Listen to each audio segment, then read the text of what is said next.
चीजें जिंदगी का सुकून खत्म कर देती हैं, इनसे बच के रहें। तो चलिए हम आपको बताते हैं आज के इस वीडियो में। नंबर 1, शक करना इंसानी जिंदगी से सुकून को खत्म कर देता है।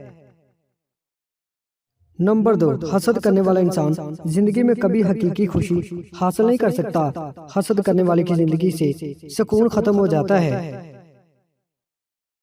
नंबर 3, हिर्स करने वाला इंसान भी खुशी से काफी दूर रहता है और उसकी जिंदगी से सुकून खत्म होकर रह जाता है।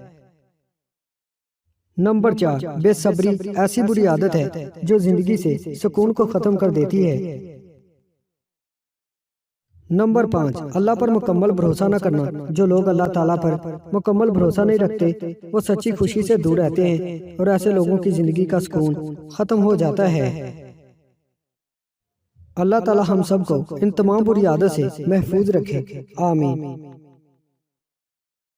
उम्मीद करता हूँ दोस्तों आज की वीडियो आपको पसंद आई है। वीडियो पसंद आई है इसको लाइक कर दें, हमारे चैनल को सब्सक्राइब कर दें और साथ ही हमारे फेसबुक पेज को लाइक करना मत भूलिएगा। शुक्रिया।